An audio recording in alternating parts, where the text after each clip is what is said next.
Hello, everyone. Thank you so much for joining us. We'll continue to let folks file in, but wanted to welcome everyone to our session today on this Sunday evening.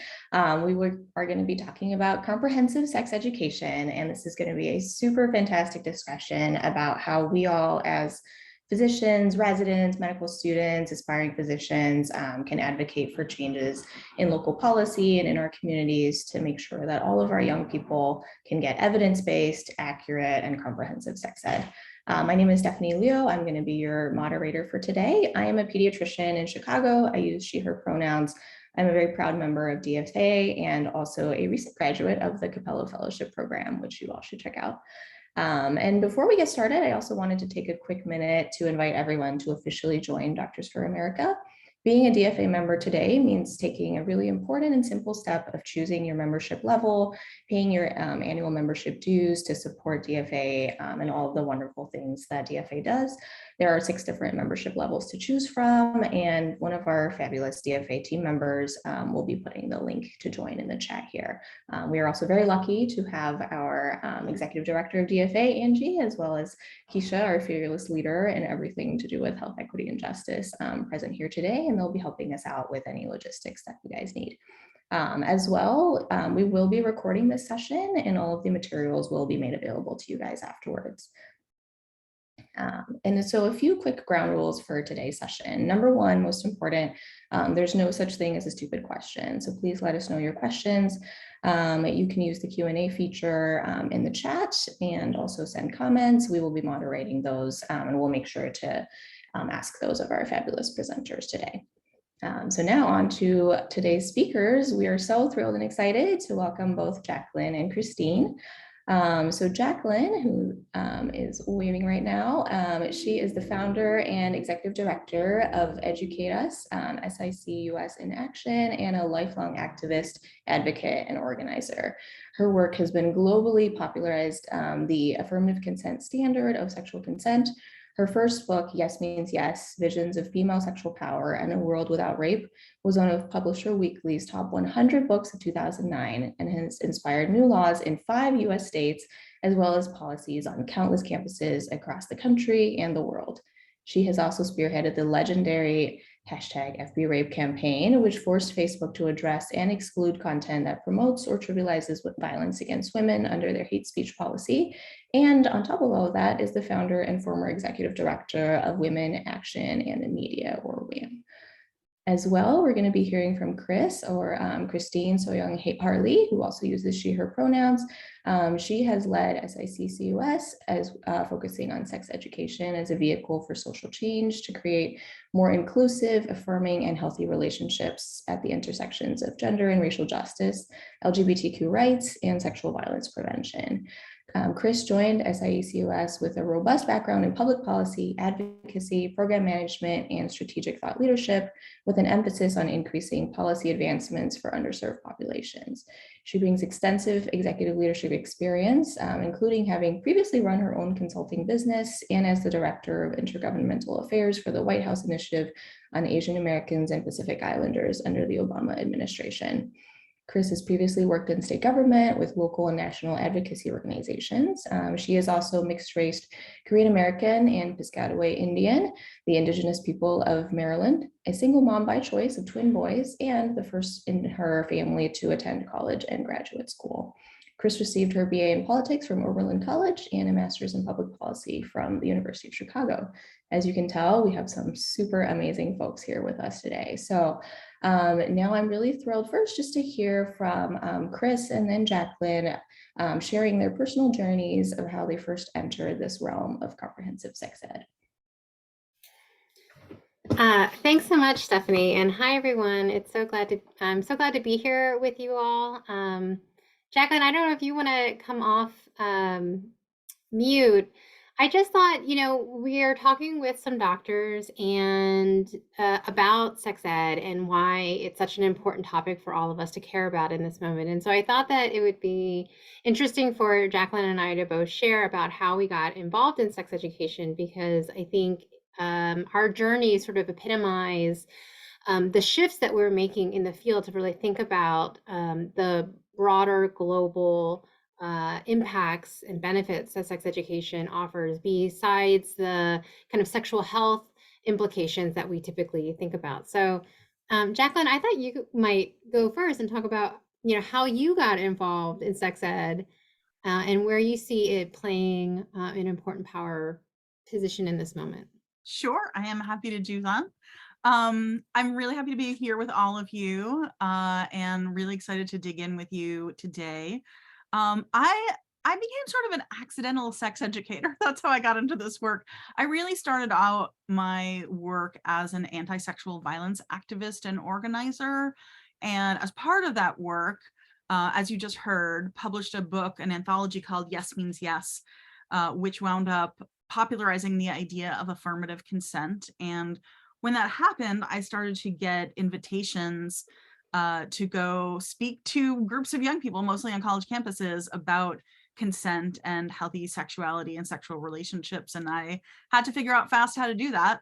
But on a deeper level, I really come to this from the perspective as somebody whose life mission is to end rape culture, right? And it didn't take me that long when I started becoming interested in how we shift the culture to reduce sexual violence to realize, well, we have to shift the whole culture, not just the culture of violence, right? We have to shift the whole sexual culture. It's all one thing.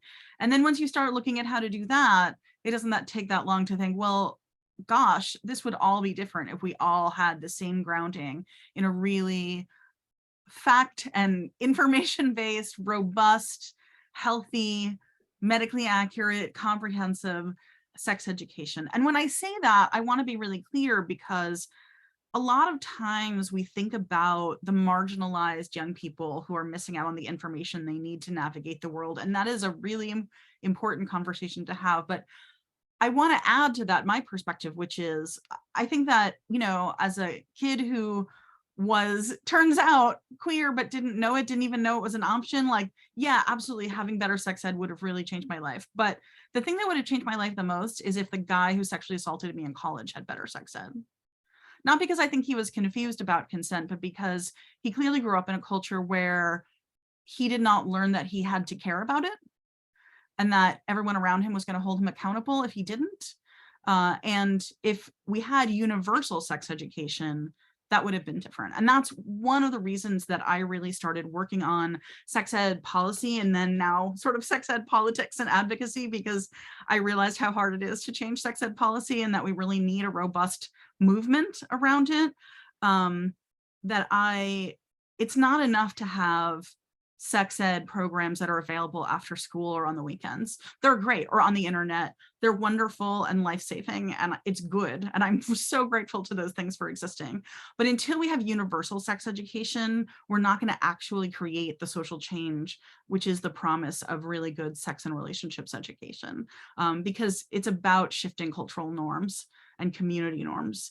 And that takes everybody getting the same baseline education. So, long story short, I've been involved here in Massachusetts in policy advocacy, trying to get a bill passed around sex education here in Massachusetts for quite some time, and really was eye-opening that even here in what everyone thinks of as like a blue state, how hard it has been to get the change we need made.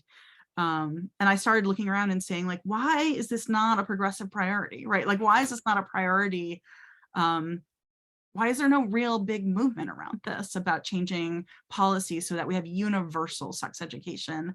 And I looked around long enough, I kept waiting for somebody to do it and no one else was doing it. And so early last year, I called Chris and I said, I kind of want to do this. Do you want to do it with me? And we started the conversation that got us here. So that's my story. And I'll hand it to Chris. Thanks. Yeah, and the reason I want to share that is my story is actually a little bit similar. I came to SECUS because I was actually as an interim executive director because they were looking for new leadership, and I thought, I can help hold down the fort until they find, a well-qualified leader. And in the midst of my interim period, I was invited to give a keynote speech to a room full of several hundred sex educators. And I was like, oh no, what am I going to say to these folks? And I started thinking about how impactful it would be if we had universal sex education. And I realized how it's completely transformative. I mean, to the points that Jacqueline was making, I realized if we taught universal um, sex education that included consent, how that would change the way that people understood bodily autonomy and respecting the bodies of others. If we taught inclusive sex education that acknowledged and affirmed LGBTQ youth, how much suffering we would avoid in terms of creating hostile school environments, in terms of creating environments where kids didn't believe that they were valued or loved or had a place in our society. And I just realized that we had been missing this opportunity because for so long in the world of sex ed, we had been thinking, primarily about teen pregnancy prevention and the reduction of transmission of sexually transmitted diseases. And that was such a minimum, it's such a small part of the conversation. In the conversations that we were having in America at the time, I was actually going through this period when the Brett Kavanaugh confirmation hearings were in process and the Me Too movement was happening. And there were these horrific stories of hundreds and thousands of women talking about the way in which they'd been assaulted, where they'd been taken advantage of, and again, I think to Jacqueline's point, you realize, oh, with education, where human sexuality is seen as normal, healthy, and natural, where we avoid shaming, stigmatizing education that is void of information and facts, um, we could change the world by giving people the information and resources, tools, and skills to navigate healthy sexuality, decision making in their lives in so much clearer and better ways. And so I ended up putting my name in the hat to become the next president and CEO of SECUS, and here I am. So thank you for letting us come and talk to you, because we're not going to be talking about sex education as simply a sexual health or a means of avoiding disease transmission. We're going to be talking about sex education and the power that it holds to transform the world. And I think that this moment in time, having this conversation is more important than ever because we know that sex ed is in the crosshairs of our, conservative Christian and anti-democratic forces in America. And so we're really looking for all Americans to really stand up and to recognize how powerful, how transformative sex education can be, and to join us in helping to defend and protect the right for young people to learn this information. So I'm going to start sharing my screen now, and hopefully we'll do it correctly.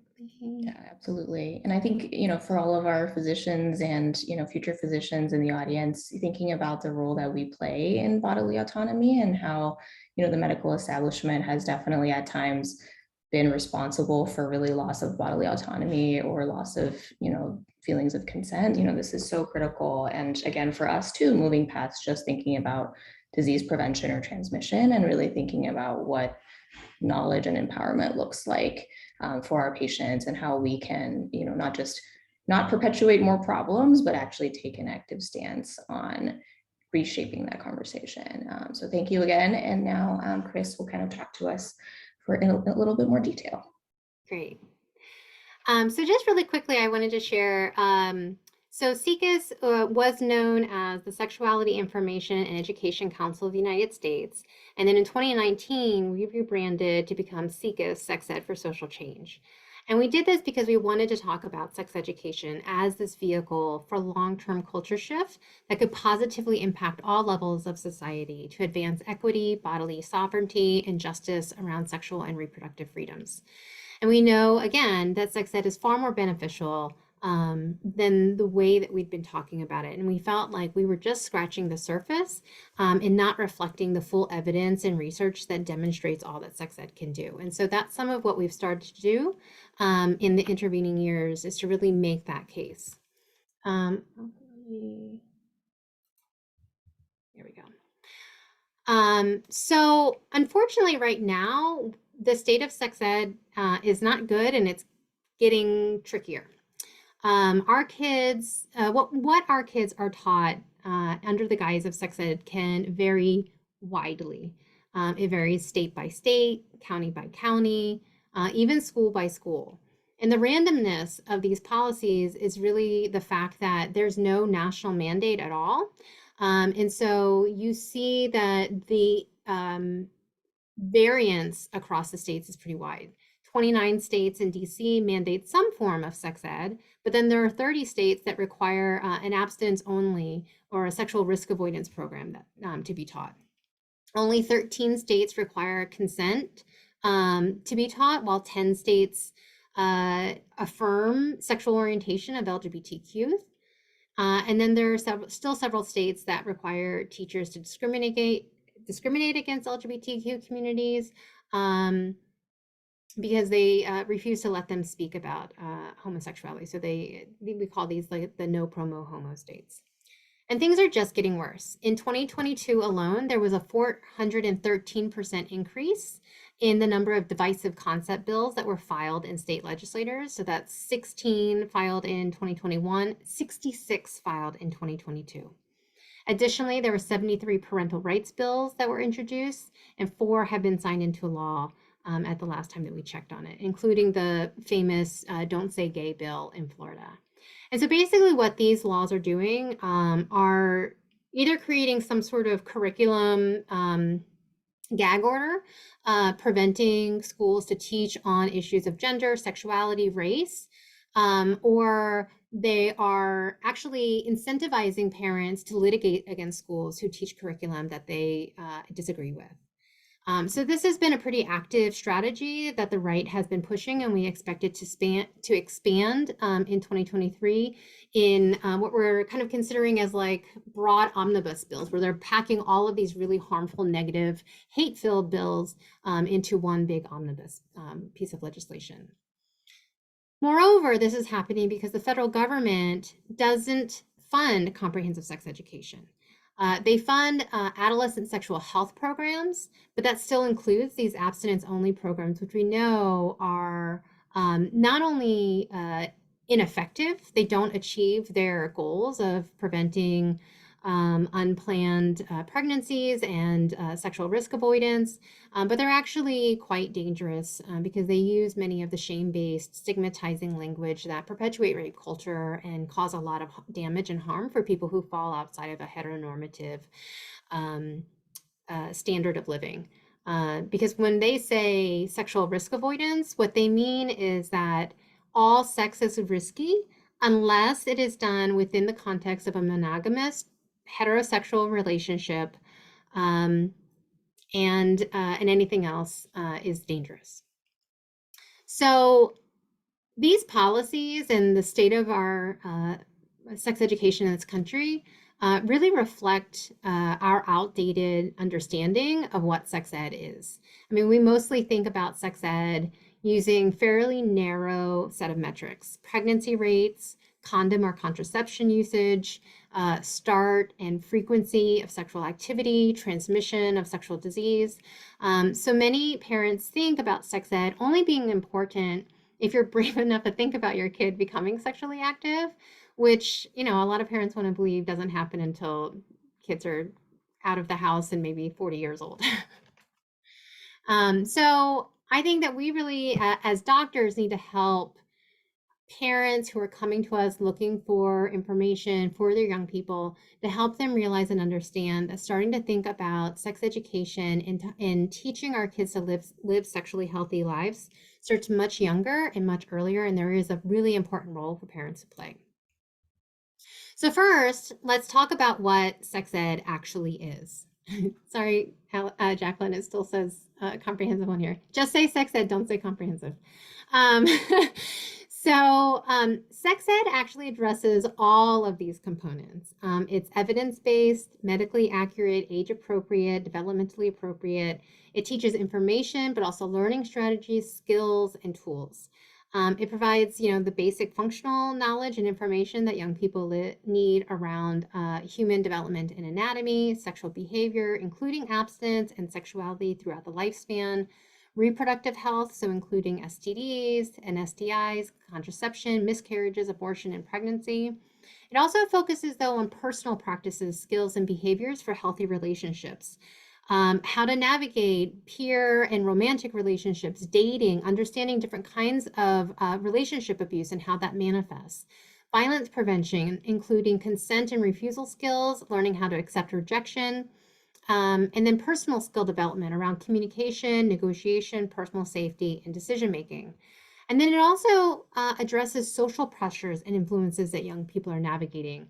And that's specifically important for our most vulnerable young people, LGBTQ youth, youth with disabilities, youth of color, tackles mental and emotional health, and is trauma-informed, intersectional, and culturally responsive.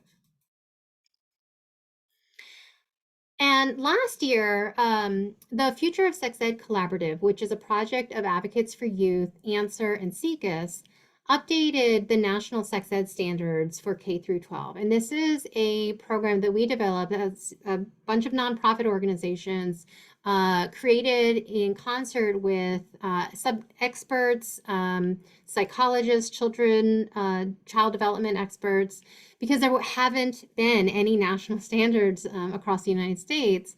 And so we've created these standards to give schools and teachers and school administrators some information about the level of information that young people need.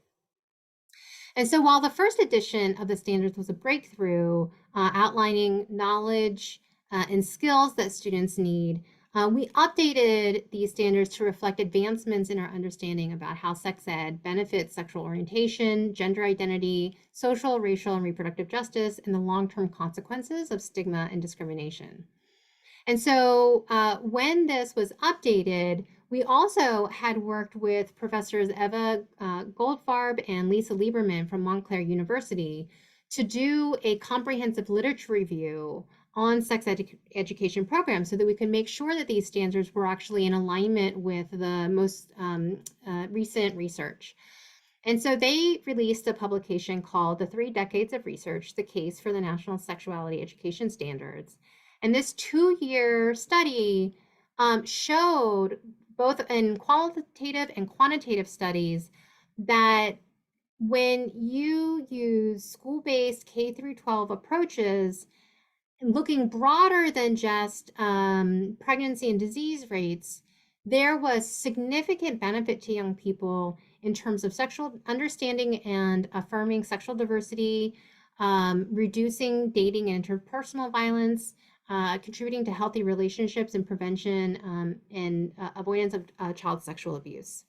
So what it found was that using early scaffolded and multi-grade approaches, so basically starting very young, building an early foundation, and then building upon that learning over the course of development, led to long-term development of knowledge, attitudes, and skills that support healthy sexual development.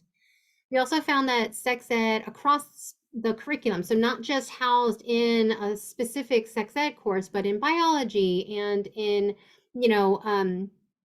science and in literature and all of these school courses, that having a coordinated and concerted effort to teach and reinforce important sexual health concepts was a really promising strategy for the kind of attitude and behavior changes that manifest with the most positive outcomes for the entire school. We also found that sex education is an effective child sexual abuse prevention in elementary schools because it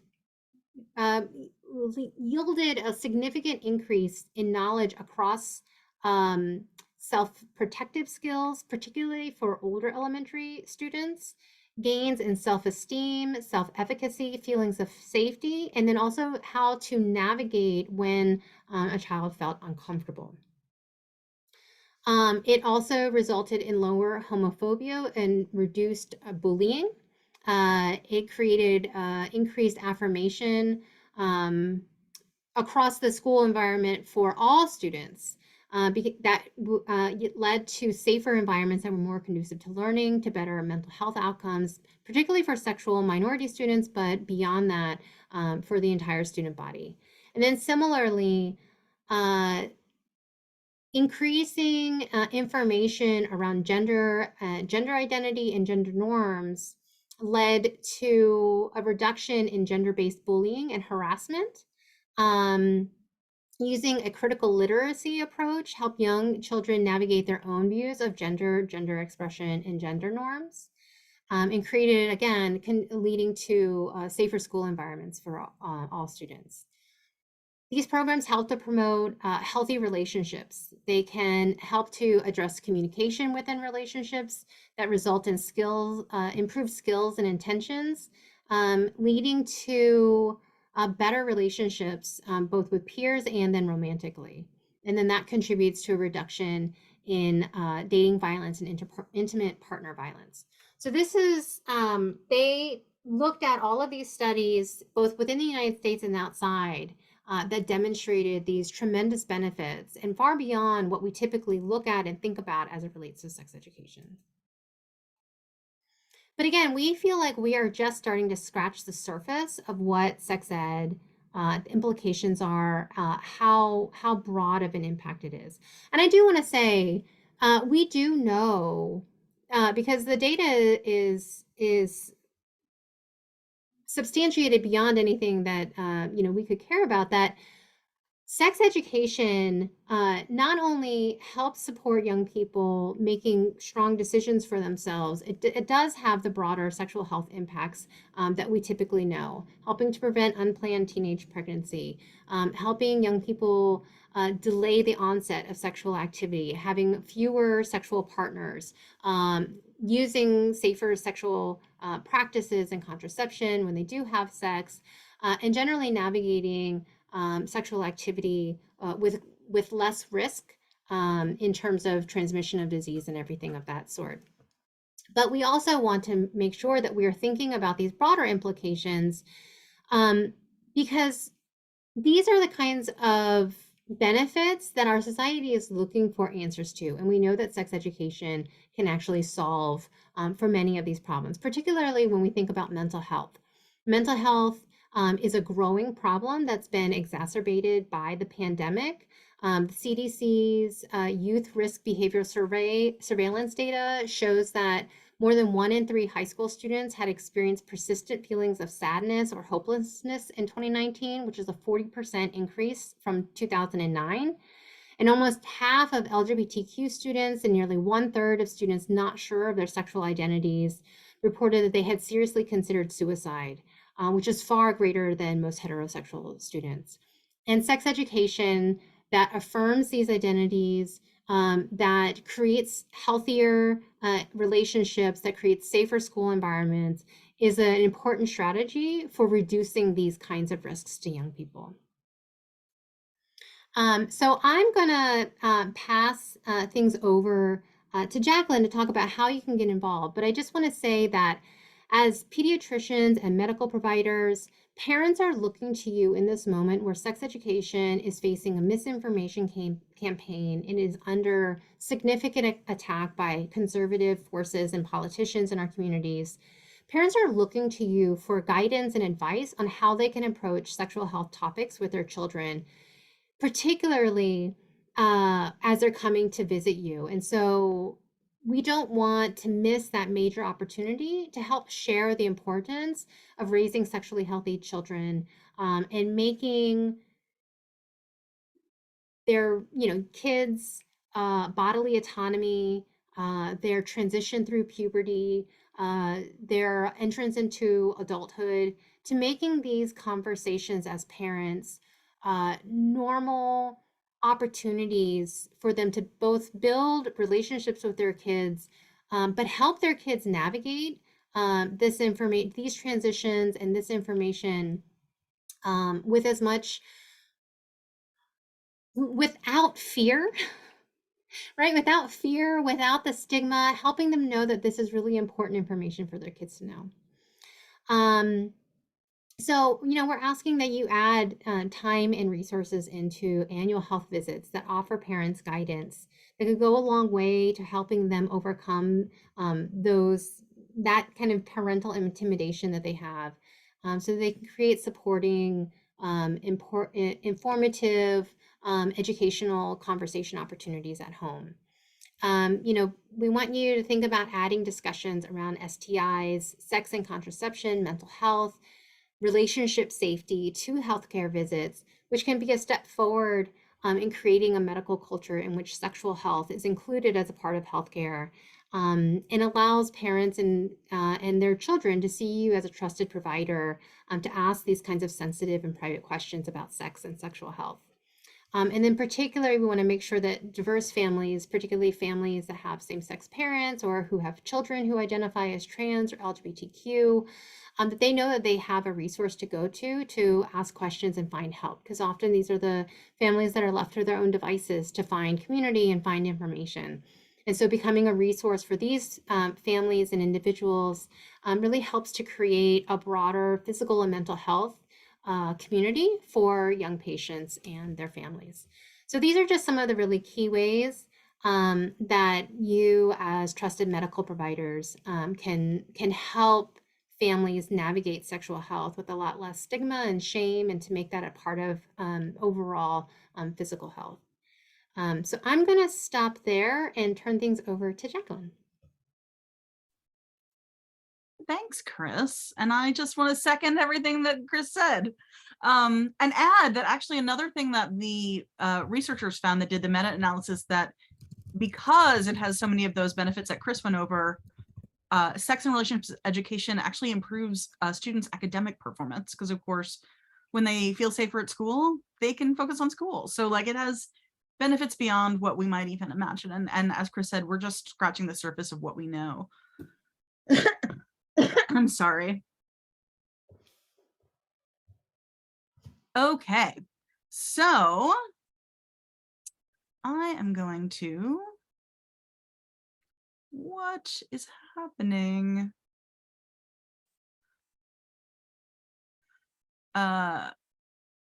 Sorry, I'm trying to share screen and it's giving me an absolutely unrecognizable share screen.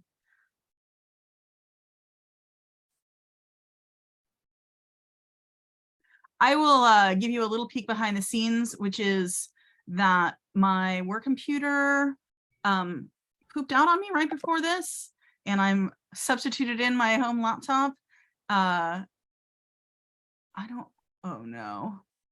I'm gonna say, folks have questions for Chris. Now's a great time. I may have to quit Zoom and reopen in order to share my screen. I'm very sorry. Do you want to email it to me and then I can? I think it'll go faster if I just log out. I'll be right back. No worries, Jacqueline. We've all been there. Alrighty. Well, this is a great moment if anyone had any questions for Chris or wanted to talk about any of the elements from her presentation. Otherwise, I definitely have some thoughts about, ways that we all can get involved. And I'm curious to hear, if anyone has experiences from their own clinical practice that they want to share. Because definitely, as a pediatrician, I think this hits particularly close for me, but I think in any specialty, I'm sure we've all encountered, just simple comments to really young children about, oh, when he grows up and gets a girlfriend, or, well, you're too young for that. And I think no matter what specialty you are and what context you're seeing a family or a child, that's a perfect opportunity to point out that, hey, or maybe a boyfriend, which actually I just did to a parent of a 8-month-old the other day. I said, well, he's got a long way to go before, he grows up. So we don't really know yet, what his future is going to look like. And I think there's just lots of those kind of gentle opportunities to, as we do with all aspects of our patient's health, just provide little suggestions or little things about what's developmentally normal or what is healthy and what's appropriate. And it looks like we have Jacqueline rejoining us. Is your computer all systems go? I think that I'm ready to share my screen. Thank you, everyone. Thanks for vamping, Stephanie. Okay. Awesome. Can everyone see? Yes. Great. Okay, so Educate Us is the brand new, almost a year old C4 advocacy arm of SIECUS. We're a partner organization to SIECUS, And we focus on building movement power and activating folks who want to really join the movement to create universal sex education in the US. And so it falls to me to talk to you about advocacy. Chris actually previewed some of these stats, so I'm not going to spend a lot of time on them, but sex education, and here you'll see SRE, which is sex and relationships education, which is what it's called in Europe, and which I recommend we use as some version of sex and relationships education, in part because we want it taught K through 12, and if you say sex education in kindergartners, people get very anxious, and so we want to really emphasize that there's more to it than just birds and bees education. There's actually quite a lot more to it than that. The attacks have been coming fast and furious, as Chris overviewed, and even though only a small percentage have actually been signed into law, a small percentage is still a lot of harm on a lot of kids in this country. And what we're expecting in 2023 is not going to be better. We're especially tracking the use of vague and misleading language on prohibition of state funds going to organizations that promote abortion, but using that to prohibit any sexual health education. And continuing to see curriculum transparency and divisive concepts sort of framework to make it sound like these are innocuous bills, but they're actually undermining the ability for schools to deliver not just sex and relationships education, but also American history and a lot of important subjects as well. And so, Jill, are you the only one whose shared screen is still loading, or are other people having trouble seeing my screen? I think it's everyone. Oh. Yeah, Jacqueline, do you want to try just refreshing? Yeah, we're not able to see it. Okay. Yeah, I'm just the one who always speaks out. Oh, it says my screen sharing is paused. I just hit resume share. I do not know why this is doing this to me tonight. I do Zoom presentations all the time. I'm going to try again. Third time, hopefully being the charm.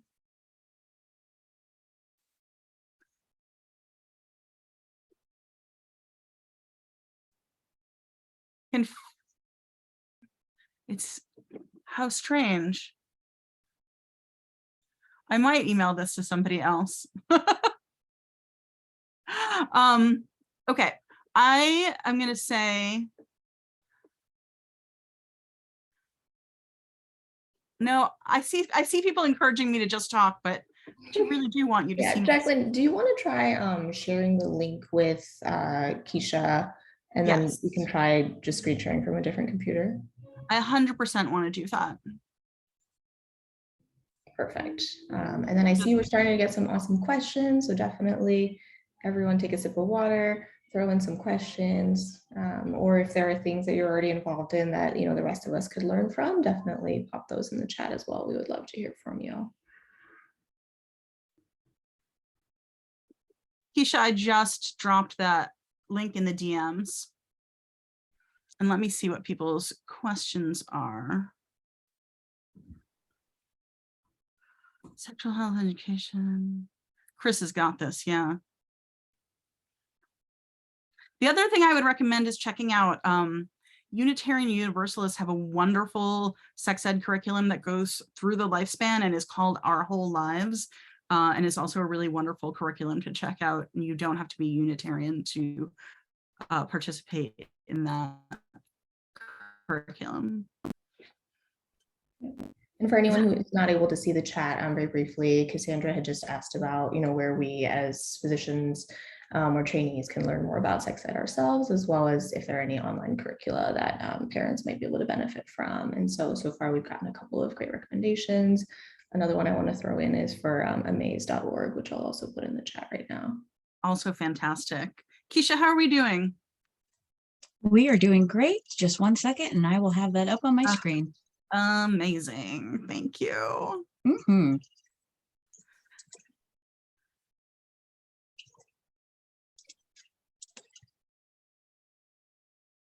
Oh yeah, Chris, Sex Positive Families is a wonderful organization. And if you have parents with questions or who want company and sort of teaching their kids, knowing how to teach their kids as they grow up. Sex positive families is a wonderful place to plug in.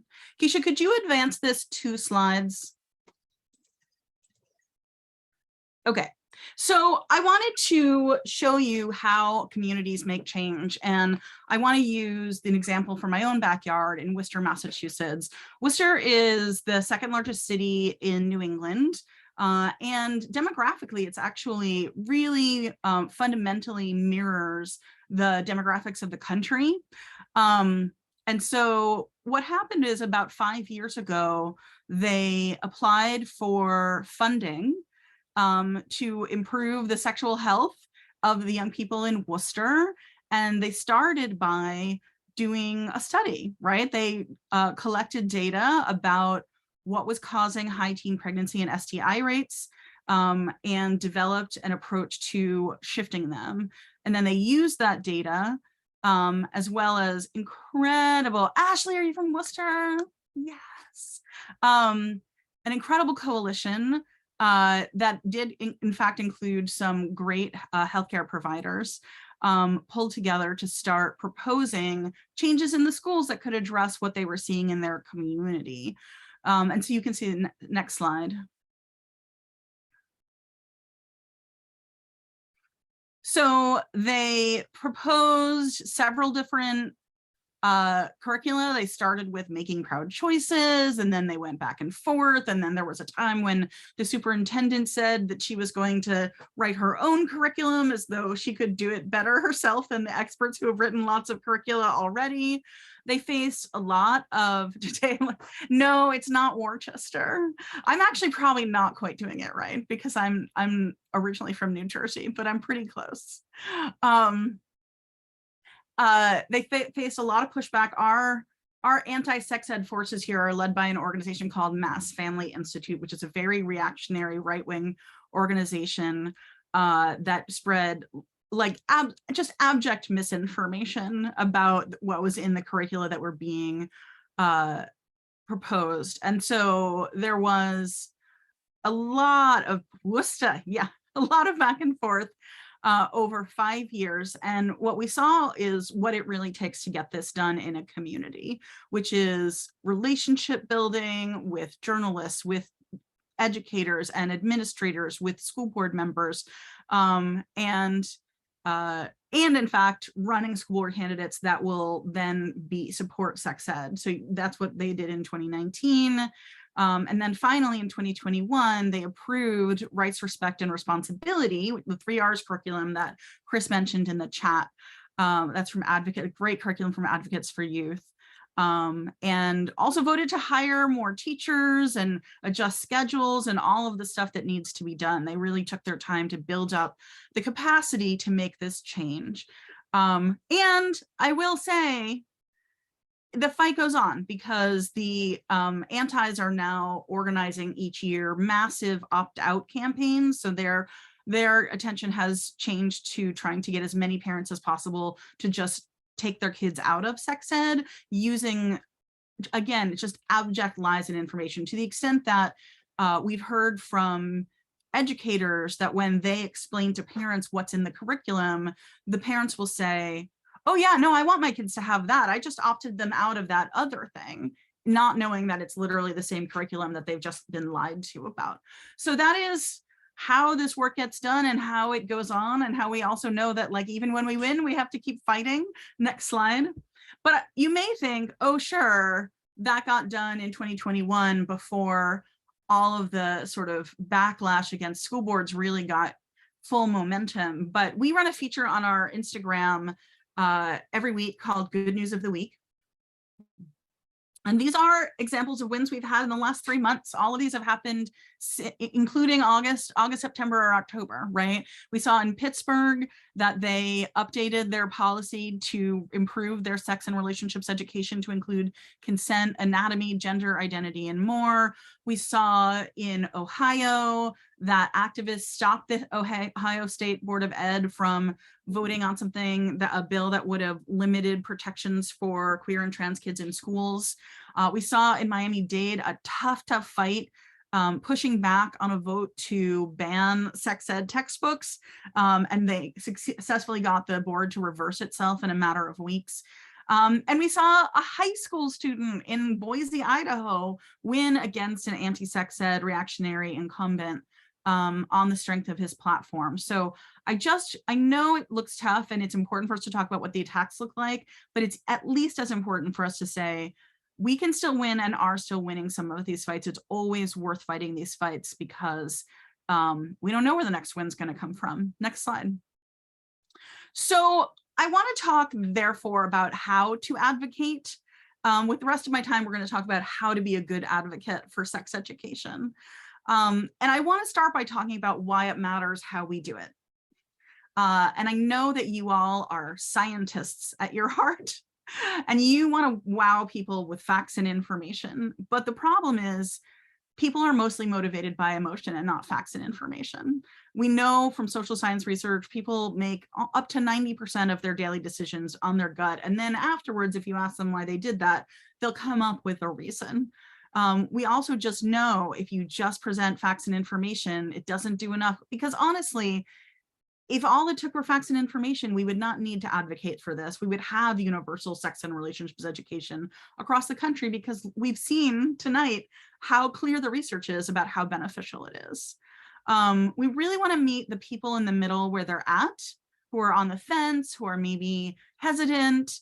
They may be swayable by reactionary people who say like terrifying things to them, but they're equally swayable by a powerful story for sex and relationships education. So don't be shy. Don't think you have to make the smallest argument possible. What people are really wanting to connect with is a big, juicy argument. And also, this is one of the reasons that you all have such a huge role to play here is because changing people just moves at the speed of relationships, and relationships move at the speed of trust. And you are in a position of trust with your patients, and sometimes with the parents of your patients, depending on who your patients are.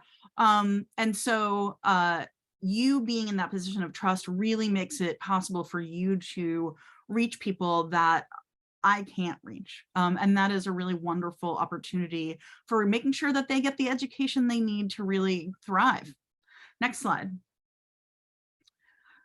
So I'm just going to go over some real quick tips about good persuasive messaging, since we have just gone over the fact that we can't just say facts. I wish we could.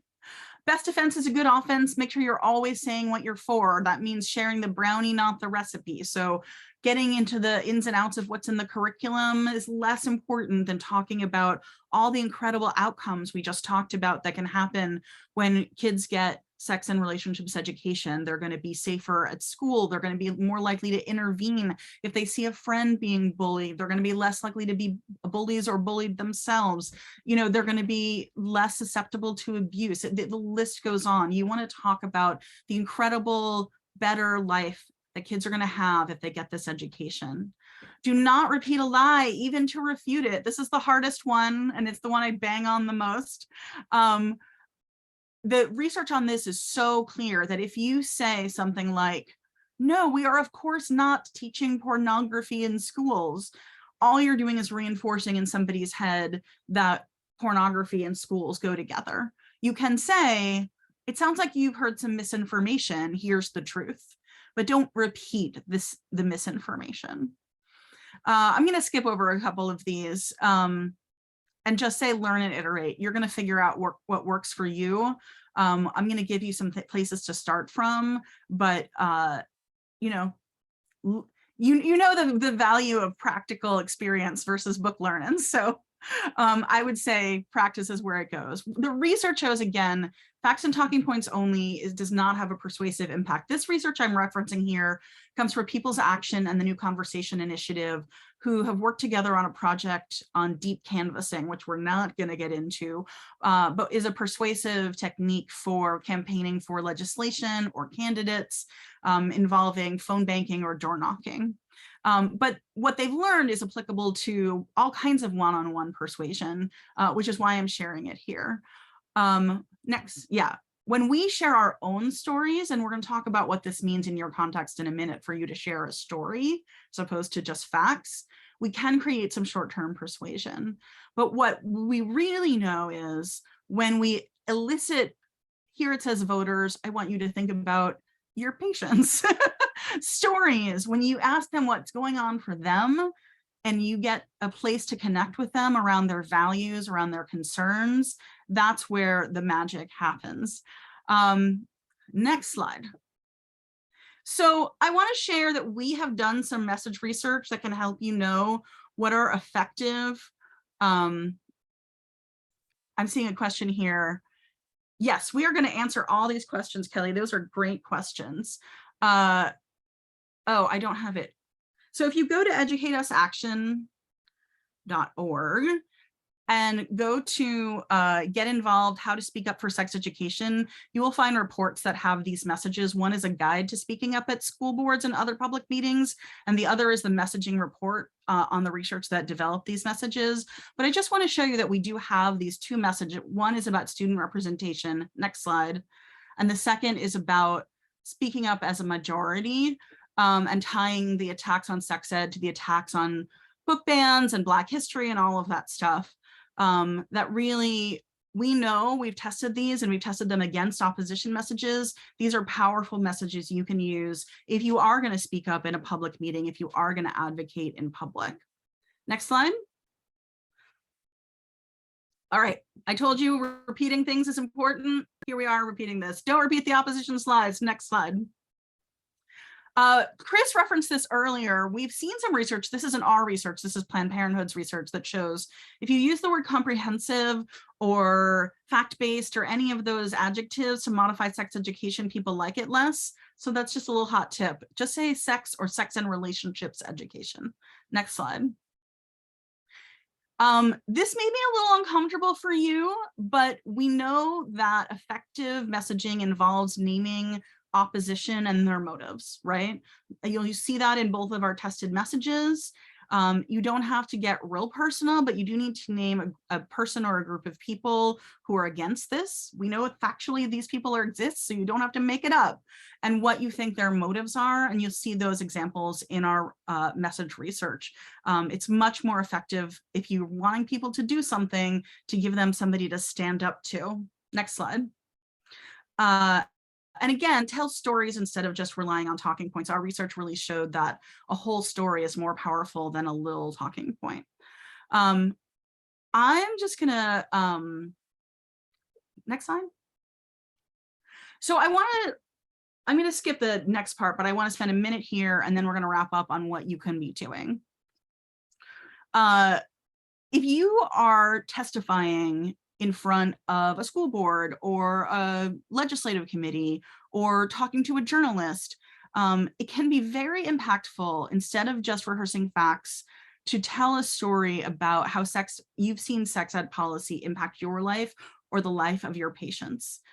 Paint a picture as best as you can. Now, I know you have restrictions on that because of medical privacy, but within those bounds, the more detail you can give about what the people you work with are experiencing and what are the impacts you're seeing of people not having an adequate sex education, and how it makes you feel when you see them being failed by their lack of sex education or their toxic sex education, and why you feel that way.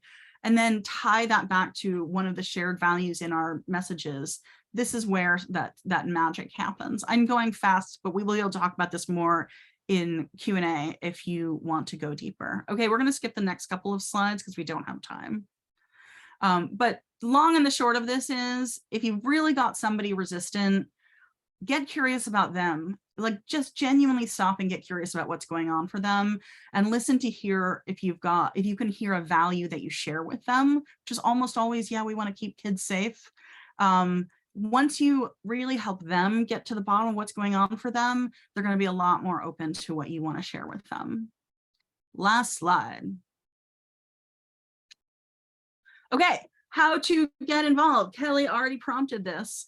Get involved with your local school board. School board meetings are poorly attended, which means when opposition shows up all organized, it looks like there's a majority against sex education, and when in fact, in most school districts in the country, there is not. There's a majority for sex education, but it doesn't take that many for them to be able to show up with 5 people or 10 people and look like a majority because no one else is coming to the meetings. So one of the best things you can do is just tune into your local school board, find out if this issue is coming up. If it is, make sure you get to that meeting, or if you can get somebody else to that meeting. If you think you want to be a public advocate on this issue, we would love that. I recommend getting a little training. Progressive Women's Voices, if you identify as a woman, it's a great training running by the Women's Media Center. I also recommend the Op-Ed Project if you want to learn how to write effective op-eds. Get prepared now so that when the moment comes and somebody says, the bill is hot and we need a medical expert to weigh in on this, you're going to be ready. You'll also find on our website under Get Involved and then how to get involved in your own community, a little tool that will match you with the organizations that are leading on the issue in your own community. If you reach out to them and say, I'm a medical professional and I want to advocate on this issue, they will be delighted to hear from you. Also tune in to PTAs, school health advisory councils where they exist. And consider yourself running for office. It would be amazing to have more medical professionals on the school boards for when these issues come up. And you can always also just drop me an email if you want to get more involved. I love hearing from people who want to get more involved. So I'm going to put educateUsAction.org in there. And now I'm looking at Cassandra's question, who grew up in Arkansas. There are efforts happening in conservative states for sure. There are efforts happening in Tennessee. There are efforts happening in Florida. I don't know off the top of my head about Arkansas, but if you email me, I will check it out. SECUS has a coalition of orgs working around the country on this issue called SAPAC. And I don't off the top of my head know if we have somebody in Arkansas, but my colleagues on the policy side at SECUS will, and I'm happy to connect you. Universal sex ed provided to freshman college students. I mean, look, I used to do universal sex ed provided to college students. I used to be the freshman orientation speaker at a ton of schools for a while, and it's certainly better than not having it. I heard from so many young people how grateful they were to hear this information that they had never been spoken to about sex frankly and helpfully and without shame by an adult before. And that, you know, on occasion it was life-changing, right? But I also continually heard, I wish I had this 6 years ago. I wish I had this 8 years ago.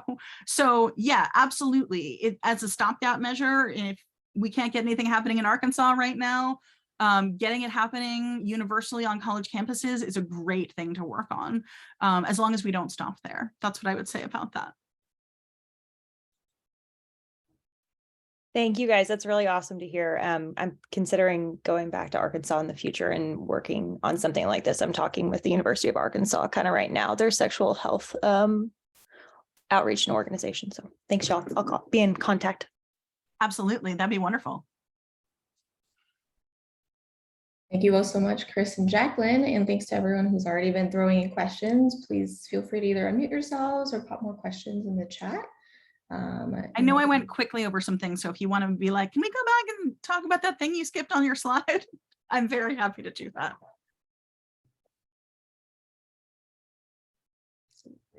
We'll give folks a moment.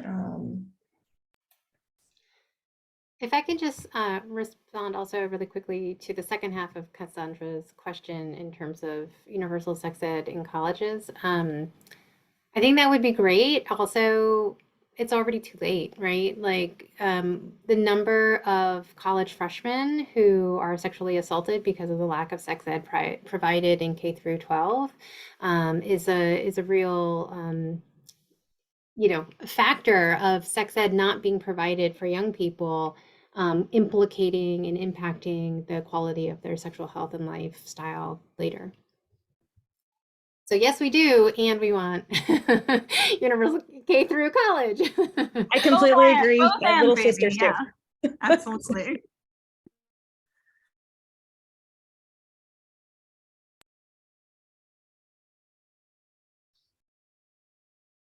The other thing I'll say about college while people are thinking about their questions is, aside from freshman orientation, it's all opt-in, right? You can't actually make college students do anything. And it's just going to reach the students who want to reach it and already know they want to reach it and don't feel too squeamish to show up for it. And freshman orientation is, again, I'm really proud of the work I did at freshman orientations all those years, but there's a limit to how much people can take in when they're just brand new at college. Probably some of them have left home for the first time. They're sitting in a theater or an auditorium with hundreds, sometimes thousands of their peers, almost none of whom they know. It's a very overwhelming moment, and you can only take in so much information in that moment. So pedagogically, it's just hard to reach enough students at the college level, just the structure of it. I'm also going to drop a link for folks from Power to Decide. They actually have a number of educational materials that are kind of posters, palm cards, quick fact sheets on sexual health that may be useful for you to take a look at, to print out, to use in your healthcare visits.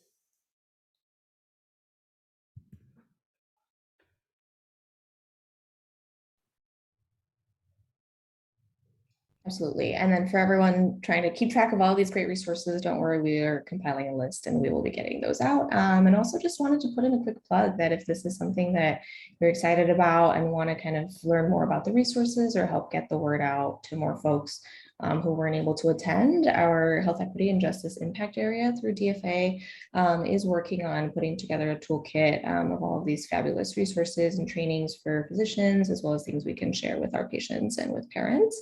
And if you're interested in helping to work on that and you have great ideas, please go ahead and contact our impact area chairs, Kelly or Bijou. We'll drop their emails in the chat here as well.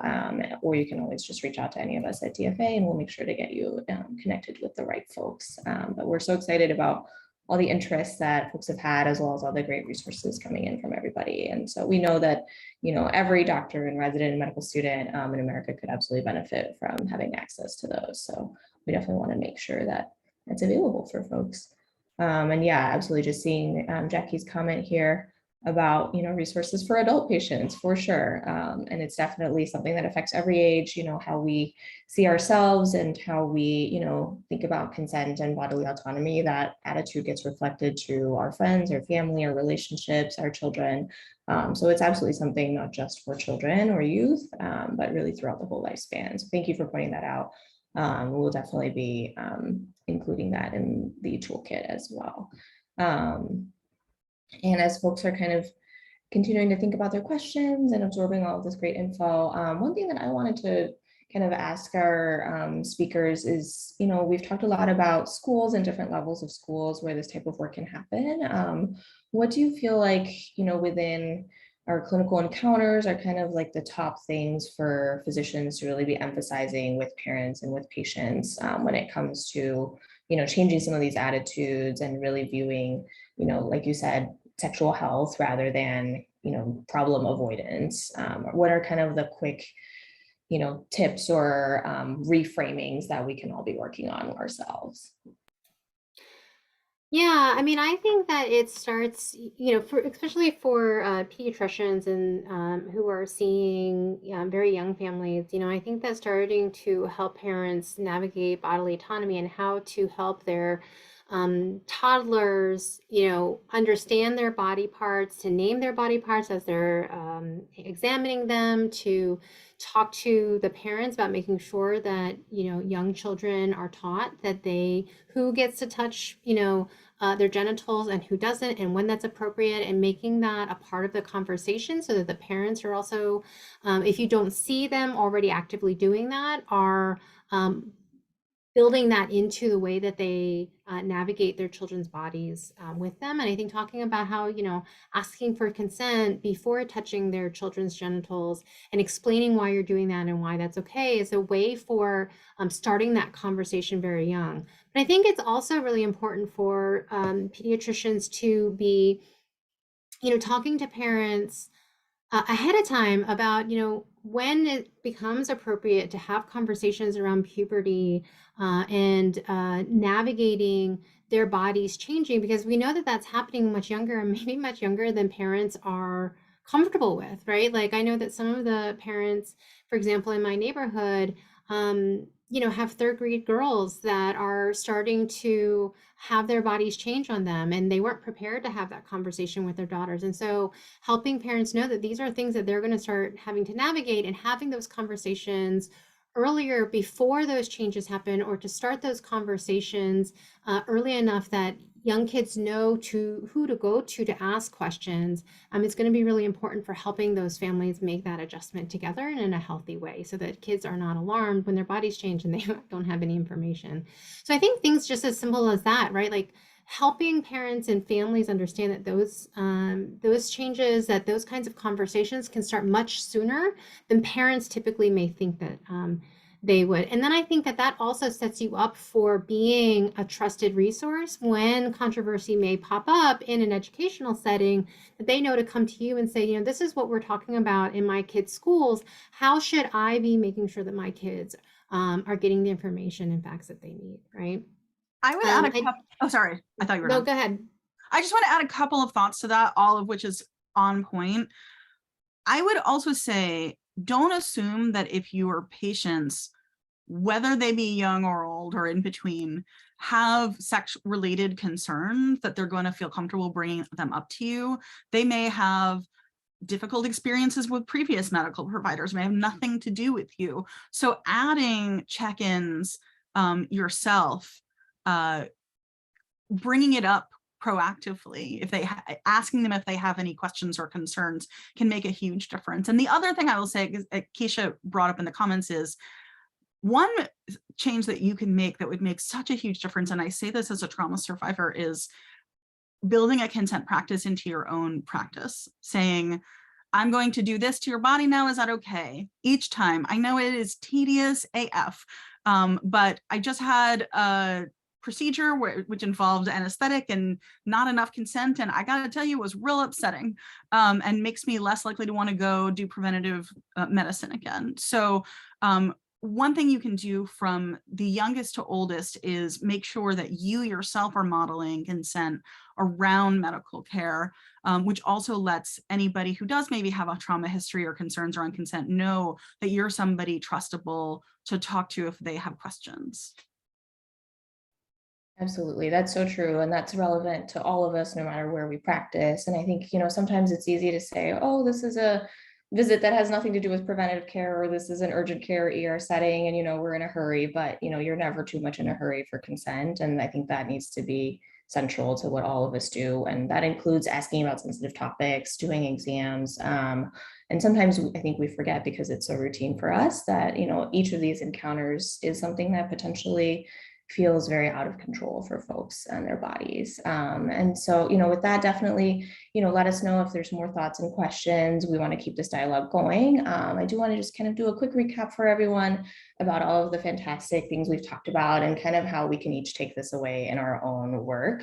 So, on a personal level, thinking about how you practice, how you discuss consent and safety in your own practice, what biases you may have about, what it means for kids or youth or, folks to live a sexually healthy life, and, whether you kind of view sex as that kind of problem to avoid or thing that causes problems for your patients, and really starting to incorporate that. For those of us who may, have colleagues that we overhear comments, actually addressing those comments. If you don't currently involve yourself in teaching and you want to help sort of share this work, maybe it's finding out how to teach residents, or residents teaching medical students, finding opportunities to share that information. And also things like giving grand rounds or presenting to your medical societies, community groups, churches that you're part of, anywhere where your voice might be respected on this, and using the great resources that we've talked about. And then on a larger scale, right, learning what the policies are in your state, what's happening in your school district, the schools in your neighborhood. Is there a school council or school board that you can join, a PTA, volunteering, and of course voting, recognizing that these issues often get decided by our legislators. And then the DFA health equity, health justice and equity group that I mentioned in our toolkit. You know, we would love to have your involvement if you want to help shape this conversation for more of our members. There's so much we can do, so much that still needs to be done, but we're so grateful to have heard from these two incredible advocates tonight. And so with that, I would like to close tonight's event. Thank you so much both to Chris and Jacqueline. This was super inspiring and thought-provoking. We're so grateful that you were able to join us. And for everyone, you know, spending your Sunday evening with us, thank you so much. Just a few quick reminders, including what you're seeing in the chat. Please do take a few seconds just to complete our survey so that we can learn more about you and how we can have sessions like this in the future that best serve you and your work and your patients. The link here is in the chat. And thank you all for being here, for everything that you do for patients and for you know, everyone in our communities. For those who aren't already, again, we hope you will become a DFA member and looking into, you know, opportunities like this to become a better advocate, to improve the health of your patients in our communities, and to also just hang out with these awesome like-minded people as we have had tonight. And thank you all for your participation in the chat. This was awesome. And finally, remember to follow us on Twitter, on LinkedIn, and Facebook, staying up to date with all of our DFA programs. And also with CCAS, thank you so much for attending, everyone. We hope you have a great rest of your night. We'll stay on for a couple more moments just to make sure that all of the relevant email addresses and things are shared and accessible to everyone in case you have any last minute concerns. But otherwise, wherever you are and whatever you are going to be doing tomorrow morning, we wish you the best, and we hope that you can take a little bit of this with you forward. Thank you so much. Thank you. Thank you.